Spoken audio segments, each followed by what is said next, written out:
So level above which and below which stock levels should not be allowed to exceed or fall. So maximum, we're saying this is the level of stock that should not exceed, okay, maximum stock. So for example, you are working at a facility, at a health facility, like health center, or at a hospital. Maximum stock is the amount of stock that the hospital should have and should not exceed that amount. So for example, you can have maybe 2 months of stock. That's enough for your facility.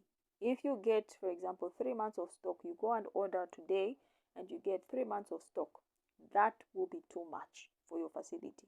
Okay, then minimum stock level is the amount of stock that you should be able to survive on, okay, even without you ordering, okay, because if it goes below the minimum, you are going into an emergency. Your stocks are going to finish within a week, okay, then you'll be forced to place an emergency order. Okay, so emergency order, level that triggers an emergency order. So for example, let's say you're at a facility, a health center. Let's say the minimum amount of stock that you should have is 1 month of stock, okay, or the amount of stock in your storeroom should last you for a month. Okay, that is the minimum amount of stock. So meaning, if you count the amount of stock in your storeroom, and then you estimate to say from how much you've been using, this amount of stock can only last us for 2 weeks, then you have gone beyond the minimum amount of stock, meaning you are going into an emergency. So you place an emergency order. Okay, I hope that is clear. Then review period, the routine interval of time between assessment of stock level to determine if an order should be placed. Okay, so review period, you want to just count the amount of stock that you have. Should you place an order or should you not place an order? You review. So you can put it maybe every 2 weeks. You review how much stock you have, or it can be every month, once a month. That is a review period. Okay, lead time, the time between when your stock is ordered or when it is received and available for use. So the time between, we're saying, let's say today you want to order, okay, stock, until the stock comes, you are in the lead time. Okay, so time between when stock is ordered and when it is received and available for use, that is a lead time. Okay, safety stock. Safety stock is a buffer stock or reserve stock. So this is the stock available at the facility when you have already placed an order. Okay, you have placed an order and you are waiting for that order. While you are waiting for that order, you have some reserve stock, or you have some stock that you are using at that time before you receive the order that you have placed. Okay, that is the safety stock. I hope it is clear. Okay, then shelf life, length of time a product may be stored under ideal conditions without affecting the usability, safety, purity, or potency of the item. Okay, so this is it simply means the amount of the time period when the stock can be used before it expires, in other words, or before it gets damaged. Okay, if it gets damaged, then the shelf life is no longer, it has gone below shelf life.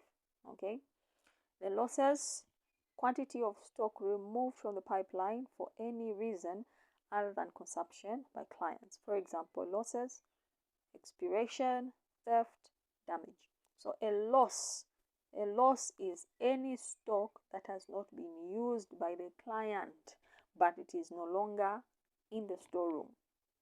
Okay, for any reason such as losses, expiration, theft, or damage. So if you lose a maybe bottle of paracetamol, that is a loss. If a bottle of paracetamol has expired, that is a loss because it won't be used by the client and you remove it from the stock that is available. Okay. Then users. Who is a user? Anyone who collects information about service or products such as in a family planning programs. Users can also refer to people who use a product directly, such as HIV test kits or laboratory reagent. Okay. In those, the counselor or the lab technician, that's the user of the product. So for example, you who is getting that test kit to test the client, you are the user. Okay. Then who is a client? So a client, someone who receives a treatment or service. So the user is you who is, for example, if you have a test kit, you want to test a client, the one who is using the test kit to test the client is the user. Wow, the client is the one who is being tested, okay, or the one who is giving the drugs, who is given the drug, that is the client, the one who is receiving the service, okay. Then customers, a term typically used by the private sector, helps to reinforce the concept of customer service. So in public health programs, all users, clients, and patients are customers. So anyone who uses the commodity, who is receiving the service, all those are clumped together, are grouped together as customers. Okay. Then service delivery points, any facility where users receive supplies related to health services. So the user, remember the user is you, the lab technician, or you, the nurse. So when you receive supplies, maybe from DHO, at your facility, that is the facility is the service delivery point. Okay. Or another term for service delivery point, this is where a point where users and clients use the services from maybe logistics, something like that. Okay. So this is where any facility where users receive supplies from, that is a service delivery point. Okay. Then service delivery points, usually hospitals, health centers, or mobile units, those are service delivery points. Okay. Pipeline, the entire chain of physical storage facilities and transportation links through which supplies move from the manufacturer to the user, including port facilities, central warehouse, and all those. So a pipeline, like the way maybe the water pipe is. Okay. So this is a physical storage facilities. So for example, when you buy commodities outside the country, where they come to in the country, that is part of the pipeline until they move to the service delivery points. So all that route, that is the pipeline. Wherever they'll go, whether they'll, maybe for example, they're coming from, you have drugs coming from Lusaka. From Lusaka, they reach Ndola. From Ndola, they come to Kitwe, Kalulushi. So all those points, that is a pipeline. Okay. Lead time, the time between when new stock is ordered and when it is received and available for use. I think we looked at this. Okay, so that is the lead time. Requisition system. So requisition system, this is also known as a pull system. So this part is on the users. Okay, users. So the personnel who receives the supplies, okay, or calculates the quantities of supplies required. So you, the personnel at the facility, because you are the one who are requesting for supplies, that is a requisition or pull system. You are pulling, okay, supplies to your end. And then allocation system, also known as a push system. So push system or allocation system, the personnel who issues the supply. So for example, if you are working at a hospital and then you have someone also working at a district health office, the one who is working at the hospital uses a pull system because they are requesting. Then the one who is working at a district health hospital, they are using the push system because they are allocating supplies to the hospital. Okay, I hope it's clear. Then issues data, information about the quantity of goods moved from one storage facility to another, either between levels or within the facility. So issues, we're saying information about quantities of goods moved, okay, from storage facility to another. Okay, so for example, you're working at a health facility, a health center, and then there's another health center who requests maybe a packet of paracetamol. When you give out that paracetamol, you are issuing. So that information is issues data.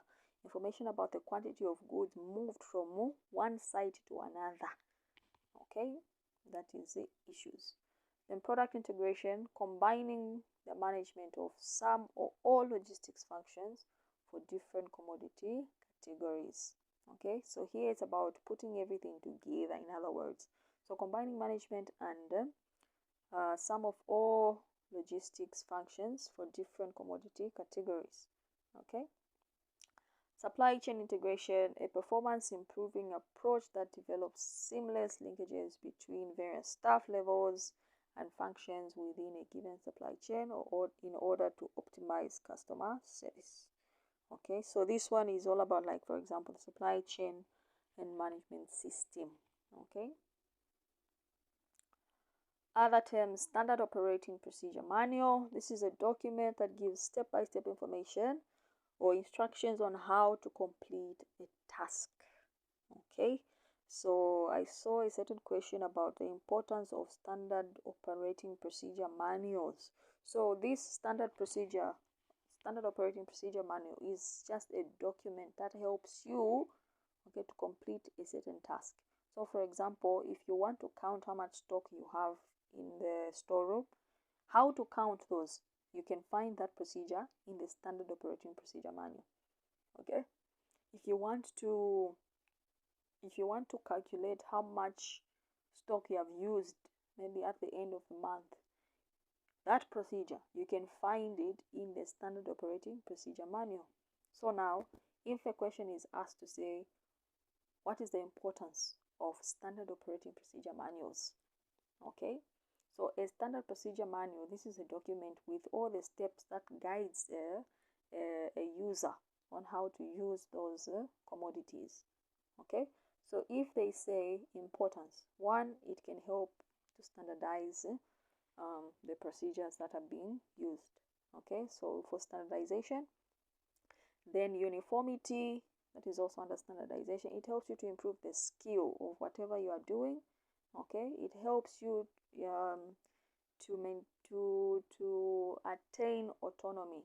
Okay, where you depend on the procedure manual, at the end of the day you become autonomous and you'll be able to do things on your own. Okay, it helps to prevent errors. Okay, it helps prevent errors. At the end of the day, when you use the procedure manual, you prevent all those errors.